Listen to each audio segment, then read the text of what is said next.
নীলা, তোর জীবন এখন আমার। তুই আমার হাতের পুতুল হবি। আসসালামু আলাইকুম ডিয়ার লিসেনার্স, আশা করি আপনারা সকলে ভালো আছেন এবং সুস্থ আছেন। আপনারা শুনছেন ভয়.নেট এবং আমি রেইন আছি আপনাদের সাথে। আমাদের 95তম এপিসোডে আপনাদের সকলকেই আমি আমন্ত্রণ জানাচ্ছি। তবে শুরুতেই বলতে চাই, যারা এখন পর্যন্ত আমাদের এই চ্যানেলটাকে সাবস্ক্রাইব করেননি, দয়া করে সাবস্ক্রাইব করবেন এবং বেল আইকনটাকে হিট করবেন। এবং যদি আমাদের ভিডিও আপনাদের ভালো লেগে থাকে তাহলে অবশ্যই লাইক করবেন, কমেন্ট করবেন এবং শেয়ার করবেন। এছাড়া আপনি যদি চান আমাদেরকে ঘটনা পাঠাবেন, দেন আমাদেরকে ঘটনা পাঠানোর ইমেল অ্যাড্রেসটি হচ্ছে boy.net@gmail.com, যার স্পেলিং BHOYGOTNET@gmail.com। আমাদের ফেসবুকের ঠিকানা www.facebook.com/BHOYGOTNET। আমরা সরাসরি চলে যাব আমাদের 95তম এপিসোডের ঘটনায়। চলুন ঘটনাটা শুনে আসি। আসসালামু আলাইকুম রিন ভাই এবং ভয়.নেটের সকল শ্রোতা বন্ধুরা। আমি আশফাক আহমেদ চট্টগ্রাম থেকে বলছি। এখন রাত প্রায় 2টো বাজে। চারদিকে একদম শুনশান নীরব। আমি সাধারণত এত রাত জেগে থাকি না, কিন্তু আজ একটা বিশেষ কারণে বসেছি। আপনাদের জন্য একটি ঘটনা টাইপ করছি, যেটা শোনানোর পর থেকে আমার নিজেরই কেমন লাগবে আমি জানি না। ঘটনাটা বেশ লম্বা। আমরা বাঁকে বাঁকে এমন কিছু অন্ধকার দিক আছে যা আমাদের চেনা জানা জগৎটাকে প্রশ্নবিদ্ধ করে তোলে। এই ঘটনাটা আমি শুনেছি আমার খালু আজাহার সাহেবের কাছ থেকে। উনি পুলিশের একজন অবসরপ্রাপ্ত কর্মকর্তা। মানুষ হিসেবে খুবই যুক্তিবাদী আর কড়া ধাঁচের, কিন্তু ওনার চাকরি জীবনের শুরুর দিকে ঘটে যাওয়া এই ঘটনাটা ওনার বিশ্বাসের ভিত যেন নাড়িয়ে দিয়েছিল। ঘটনাটা ওনার নিজের এক আত্মীয়কে নিয়ে। আমি আর ভূমিকা বর্ণনা করে সরাসরি ঘটনায় চলে যাব এবং ভুল ত্রুটির জন্য ক্ষমা প্রার্থনা করলাম। ঘটনাটি আমি আমার খালুর ভাষাতেই বলছেন আমার খালু আজাহার সাহেব। সময়টা হবে 80-র দশকের শুরুর দিকে। আমি তখন চাকরিতে নতুন ঢুকেছি, সবে বিয়ে করেছি। পোস্টিং ঢাকার বাহিরে একটা মফস্বল শহরে। আমার স্ত্রীর একমাত্র ছোট ভাই, নাম ছিল তারেক, সবে ভার্সিটি শেষ করেছে। খুবই ব্রাইট একটা ছেলে। ধুমধাম করে ওর বিয়ে দিলাম। মেয়েটার নাম ছিল নীলা। যেন সাক্ষাৎ পরি, নতুন সংসার, সব থেকে আনন্দের ছড়াছড়ি। এই সুখ বেশি দিন টিকল না। বিয়ের মাঝখানেক পর থেকে নীলার শরীরটা খারাপ হতে শুরু করে। প্রথমে আমরা ভাবলাম নতুন পরিবেশে মানিয়ে নিতে একটু সময় লাগছে, সাধারণ জ্বর। কিন্তু দিন দিন ওর অবস্থা যেন খারাপ হতে লাগলো। এমন এক অদ্ভুত অসুখ যা ডাক্তারের কাছে গেলে ধরা পড়ে না। সব রিপোর্ট একেবারে নর্মাল আসে, কিন্তু মেয়েটার চোখের সামনে আস্তে আস্তে শুকিয়ে যেতে লাগলো। খাওয়া দাওয়া প্রায় বন্ধ। সারাদিন বিছানায় পড়ে থাকে আর ফেল ফেল করে তাকিয়ে থাকে। রাতের বেলা মাঝে মাঝে চিৎকার করে উঠত, বলতো কে যেন ওর গলা টিপে ধরেছে। ওরা হাসি খুশি মুখটা কেমন যেন ফ্যাকাশে এবং প্রাণহীন হয়ে গেল। আমার শালা তারেকের অবস্থাও ছিল কাহিল। নতুন বউয়ের এই দশা দেখে ছেলেটা যেন জীবন্ত লাশ হয়ে যাচ্ছিল। ব্যবসা বাণিজ্য সব লাটে তুলিয়ে দিল। আমরা বড় বড় ডাক্তার দেখালাম, কবিরাজ, পীর, ফকির, কিচ্ছু বাকি রাখিনি, কিন্তু কোনো লাভ হলো না। বরং ঝাড়ফুঁক করালে ওর অবস্থা যেন আরো খারাপ হতো। মেয়েটা এমন ভাবে কাঁপত যেন দুজন মানুষ মিলেও ধরে রাখা যায় না। আমাদের সম্পূর্ণ পরিবারটার উপর দিয়ে যেন একটা ঝড় বয়ে যাচ্ছিল। নীলার বাপের বাড়ির লোকজনও খুব চিন্তায় ছিল। ওর এক বড় বোন ছিল বিধবা, 2 বাচ্চা নিয়ে বাবার বাসাতেই থাকত। উনি এখন সব ব্যবসা দেখাশোনা করছেন, কারণ তারেক তো সম্পূর্ণ ভেঙে পড়েছে। এক পর্যায়ে আমরা নীলাকে আমাদের বাসায় নিয়ে আসলাম।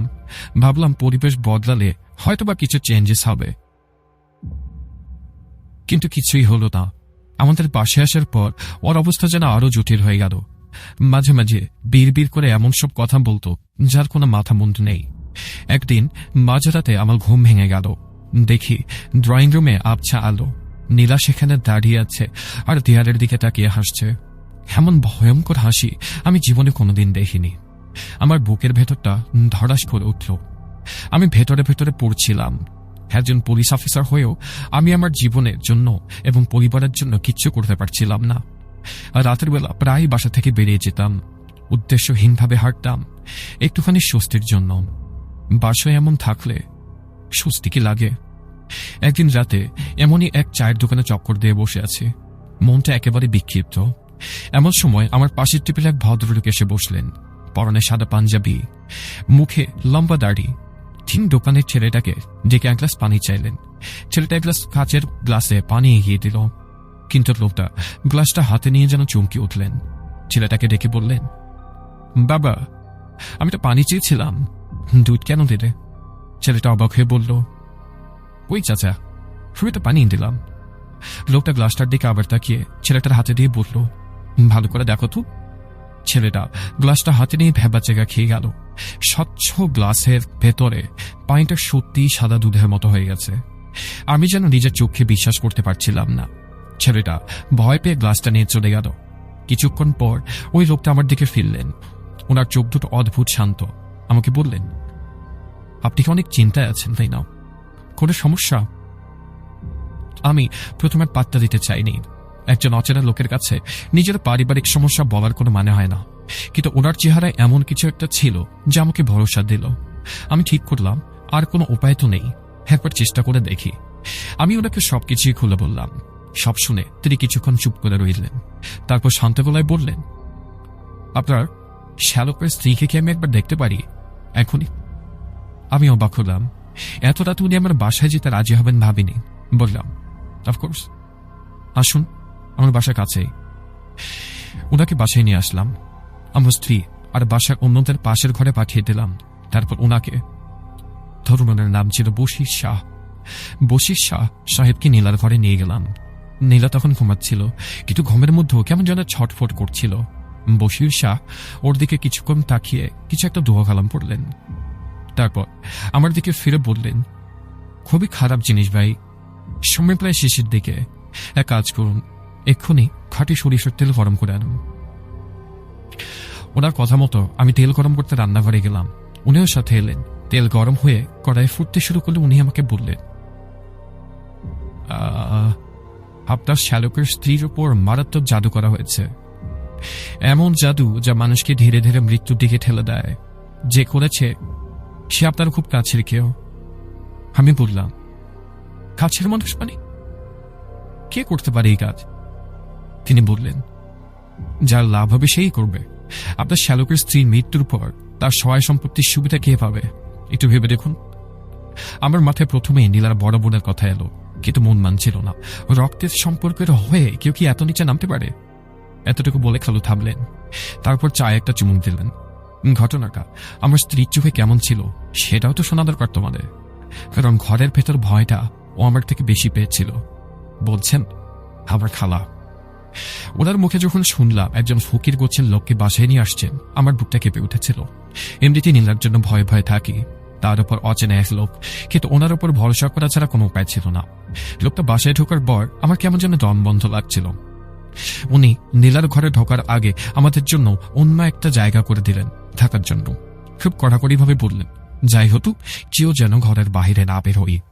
আমরা সবাই একটা ঘরে জড়সড় হয়ে বসে আছি, আমি, আমার শাশুড়ি আর আমাদের কাজের মেয়েটা। সময় যেন কাটছিলই না। প্রায় আধা ঘন্টা পর হঠাৎ পাশের ঘর থেকে একটা বিকট চিৎকার আর আড়াচ্ছি পিছাড়ির শব্দ আসতে লাগলো। মনে হচ্ছিল ঘরের ভেতরের সব আসবাবপত্র কেউ ছুঁড়ে ফেলে দিচ্ছে। আর নীলার গলার স্বর ওর ছিল না,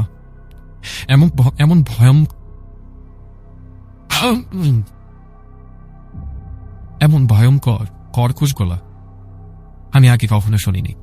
এমন নোংরার ভয়ঙ্কর কথা ভেসে আসছিল যা মুখে আনার মতো না। আমরা ভয়ে একে অপরকে জোরে ধরে আয়াতের কুরসি পড়ছিলাম। আমার মনে হচ্ছিল দরজা ভেঙে এখনই ওই অর্শটিভি আমাদের ঘরে ঢুকে পড়বে। প্রায় 15 মিনিট ধরে এই তাণ্ডব চলল। তারপর হঠাৎ সবকিছু চুপ হয়ে গেল, একেবারেই নিস্তব্ধ। পরের ঘটনা আমার খালু বলবেন। বশির শাহ ঘরে ঢুকে নীলার পাশে বসলেন এবং উচ্চস্বরে সূরা পড়তে লাগলেন। আমি ঘরের এক কোণে দাঁড়িয়ে, তার নির্দেশ মতো নির্দিষ্ট ঘরের ভেতরে। কয়েক মুহূর্ত পরেই নীলার শরীরটা যেন ধনুকের মতো বেঁকে গেল, বিছানা থেকে ছিটকে মেঝেতে পড়ে গেল। তারপর যখন উঠে তাকালো, সেটা আর নীলা ছিল না। ওর চোখ দুটো ছিল টকটকে লাল, মুখের কোণ দিয়ে লালা ঝরছে। ঘর কাঁপিয়ে একটা খসখসে ঘেউ গলার আওয়াজ বেরিয়ে আসছিল। ওটা কোনো মানুষের ছিল না। সে বলছিল, এসেছিস ফকিরের বাচ্চা? নীলার মুখ দিয়ে কর্কশ কণ্ঠটা বলে উঠল, তোর কি বাজার সব মিটে গেছে? বশির শাহ শান্ত গলায় এবং দৃঢ় গলায় বললেন, আল্লাহের কালামের সামনে তোর শয়তানি টিকবে না মালাউন। এখান থেকে বেরিয়ে যা, যেখান থেকে এসছিস সেখানেই চলে যা। ওই কণ্ঠটা আরো জোরে হেসে উঠল। আল্লাহ, কই তোর আল্লাহ? এই শরীর এখন আমার রাজত্ব, আমি এখানকার খোদা। তোর এই মুখের থুতু দিয়ে লেখা বই আমি আমার থুতু দিয়ে ভিজিয়ে দেই। এই কথা শুনে আমার রক্ত হিম হয়ে গেল। বশির শাহের মুখ কঠিন হয়ে গেল। তিনি পাঠের জোর আরো বাড়িয়ে দিলেন। পজেস্ট নীলা যন্ত্রণায় চিৎকার করে উঠল, কিন্তু তার মুখ দিয়ে অনর্গল নানা এবং নোংরা কথা বের হচ্ছিল, এমন সব কথা যা সুস্থ মানুষ কল্পনা করতে পারবে না। হঠাৎ সে আমার দিকে তাকালো, ওর লাল চোখ দুটো আমার উপরে স্থির। সে বলল, এই যে পুলিশের বাচ্চা, দাঁড়িয়ে দাঁড়িয়ে মজা দেখছিস? আয়, আমার সাথে আয়, তোর সব অতৃপ্তি আমি মেটাবো। টাকা চাস, ক্ষমতা চাস, আমাকে চাস? একবার বল। তোর এই বুড়ি বউয়ের চেয়ে হাজার গুণ ভালো আমি। আমি ভয়ে জমে গিয়েছিলাম। মনে হচ্ছিল আমার ভেতরের সব গোপন কথা সে দেখতে পাচ্ছে। বশির শাহ চিৎকার করে উঠলেন, ওর দিকে তাকাবি না, ওর চোখে চোখ রাখলেই সর্বনাশ। তিনি তার হাতের লাঠি দিয়ে মেঝেতে আঘাত করেন এবং উচ্চস্বরে কিছু পড়তে থাকেন। পজেস্ট নীলা এবার শাহ সাহেবকে লোভ দেখাতে শুরু করল। বুড়ো, তোর তো আল্লাহর নাম মিলি, অনেক তো মিলি। কি পেলি জীবনে? ছেঁড়া কাঁথা আর ভিক্ষার চাল। আমার গোলামি কর, তোকে আমি জিনেদের বাদশা বানিয়ে দেব। দুনিয়া তোর পায়ে এসে রিউটাবে। বশির শাহ জবাব দিলেন, আমার রিজিকের মালিক আল্লাহ, তোর মতো নাপাকের কথা শোনার আমার কোনো প্রয়োজন নেই। তিনি তার সাথে আনা একটা মাটির হাড়ের দিকে ইশারা করলেন এবং বললেন, তোর সব খেলা কিন্তু এই মাটির হাড়িটা বন্ধ। এই কথা শোনার সাথে সাথে নীলার ভেতরে থাকা সত্তাটা যেন পাগল হয়ে গেল। সে বলল, না, ওই হাড়িটা হাত দিবি না, তোর জিভ টেনে ছেড়ে ফেলবো আমি। সে হামাগুড়ি দিয়ে বশির শাহকে আক্রমণ করতে চলে গেল, কিন্তু শাহ সাহেবের পড়া আয়াতের অদৃশ্য দেয়ালের ধাক্কা খেয়ে সে চিটকে পড়ে গেল। শেষ চেষ্টা হিসেবে সে মেয়েটা চিৎকার করে বলল, আমি তো গেলে যাবই, কিন্তু আমি মেয়ের জীবন নষ্ট করে দিয়ে যাব। ও কোনোদিন কোনো শান্তি পাবে না। ও শরীর আমি ক্ষতি করে দিয়ে যাব। আর তুই ফকির, তোর বংশে আমি কুষ্ঠ রোগ নামিয়ে দেব। বশির শাহ ততক্ষণে হাড়িটা খুলে ফেলেছেন। এরপর একটা কাপড়ের পুতুল এবং গায়ে পিন ফোটানো জিনিস বের হলো, আরো কিছু হাড়গোড় এবং ময়লা জিনিস। তিনি পুতুলটা বের করে দোয়া পরে পিনগুলো খোলা শুরু করলেন এবং নীলা শরীরটা প্রচন্ডভাবে খিচুনে দিয়ে স্থির হয়ে গেল। ঘরটা হঠাৎ বরফের মতো ঠান্ডা এবং একেবারেই নিশ্চুপ হয়ে গেল। নীলা জ্ঞান হারিয়ে মেঝেতে পড়ে রইল। আমি কাঁপতে কাঁপতে ওকে ধরে বিছানায় শুয়ে দিলাম। বশির শাহ হাঁপাতে হাঁপাতে বললেন, আলহামদুলিল্লাহ, আল্লাহর রহমতে বিপদটা কেটে গেল। আমি বিশ্বাস করতে খুব বেশি একটা পারদর্শী ছিলাম না সেই বিষয়ে, কিন্তু প্রমাণ চোখের সামনে। আমি শাহ সাহেবকে তার পারিশ্রমিকের কথা জিজ্ঞেস করলাম। তিনি বললেন, এই কাজের কোনো মূল্য হয় না, তবে জিনিসপত্রের বাবদ কিছু খরচ হয়েছে। আপনি আমাকে 5,000 টাকা দিলেই চলবে। সে আমলে 5,000 টাকা অনেক টাকা, কিন্তু আমার বোনের জামাইয়ের জীবনের কাছে তো তা কিছু না। আমি সাথে সাথে ব্যবস্থা করে দিলাম। রাতে আমি আর তারেক মিলে ওই হাড়িটা নিয়ে কবরস্থানে গেলাম। ঘটঘটে অন্ধকার, ঝিঝি পোকার ডাক, আর কোনো শব্দ নেই। একটা পুরাতন কবরের পাশে গর্ত করে হাড়িটা পুঁতে দিয়ে আমরা এক মুহূর্ত দাঁড়াইনি। বাসায় ফেরার পর সম্পূর্ণ রাস্তা আমার মনে হচ্ছিল যেন আমার পেছনে কেউ হাঁটছে। এতক্ষণে আমার খালো আজার সাহেব চুপ করলেন। ওনার কপালে বিন্দু বিন্দু ঘাম জমেছে। এত বছর পরেও ঘটনাটা ওনাকে তাড়া করে ফেলে। পরের দিন থেকে নীলা সুস্থ হতে শুরু করে। 1 সপ্তাহের মধ্যে পুরোপুরি স্বাভাবিক হয়ে যায়। পরে আমরা খোঁজ নিয়ে জেনেছিলাম ওরা বড় বোন সত্যিই এক তান্ত্রিকের সাহায্যেই কাজ করিয়েছিল। তারেকের সাথে পরামর্শ করে আমরা বিষয়টা নিয়ে ঘাটাঘাটি করিনি, শুধু সম্পর্ক ছিন্ন করে দিয়েছিলাম। মানুষের লোভ যে কতটা ভয়ঙ্কর হতে পারে সেদিন প্রথম দেখেছিলাম। আর সেই লোভের টাকে সারা দিয়ে কি যে নিকৃষ্ট শক্তি মানুষের জীবনে আসতে পারে সেটা নিজের চোখেও দেখেছিলাম। খালুর ঘটনাটা এখানেই শেষ। শোনার পর আমি অনেকক্ষণ কোনো কথা বলতে পারিনি। লোভ, হিংসা আর কালো জাদু মিলেমিশে যে কি ভয়ানক রূপ নিতে পারে তা ভাবলেও গা যেন শিউরে ওঠে। যাই হোক, অনেক রাত হলো রিন ভাই, হাজার কথা বাড়াচ্ছি না।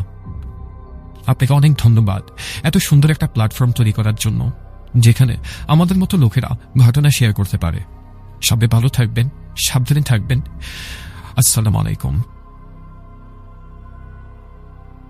ওয়ালাইকুম আসসালাম। আপনাকে অসংখ্য ধন্যবাদ আপনার ঘটনার জন্য। আমার কাছে আপনার ঘটনাটা পার্সোনালি ভালো লেগেছে। আশফাক আহমেদ, ব্ল্যাক ম্যাজিকের story. Thank you for the story. এবং আপনার কাছে যদি আরো ঘটনা থাকে তাহলে আপনি অবশ্যই আমাদেরকে পাঠাতে পারেন। আমাদেরকে ঘটনা পাঠানোর ঠিকানা voy.net@gmail.com, যার স্পেলিং BHOYDOTNET@gmail.com। আমাদের ফেসবুকের ঠিকানা www.facebook.com/BHOYDOTNET। যাবার আগে বলতে চাই, যারা এখন পর্যন্ত আমাদের এই চ্যানেলটাকে সাবস্ক্রাইব করেননি, দয়া করে সাবস্ক্রাইব করে দেবেন, বেল আইকন হিট করবেন। কারণ বেল আইকন যদি আপনি হিট না করেন আপনি আসলে কোনো আপডেট পাবেন না, and we don't want to miss you guys. So অবশ্যই বেল আইকনটাকে হিট করবেন, এবং যদি ভিডিও ভালো লেগে থাকে অবশ্যই লাইক করবেন, কমেন্ট করবেন এবং শেয়ার করবেন। আজকে বিদায় নেব, তবে যাওয়ার আগে বলি আগামীকালকে আমরা আবার ফিরে আসবো আপনাদের সামনে নতুন কোনো ঘটনা নিয়ে, নতুন কোনো মানুষের বাস্তব অভিজ্ঞতা নিয়ে। ততক্ষণ পর্যন্ত সবাই ভালো থাকুন, সুস্থ থাকুন এবং অবভিয়াসলি ভয়.net শুনতে থাকুন। আসসালামু আলাইকুম।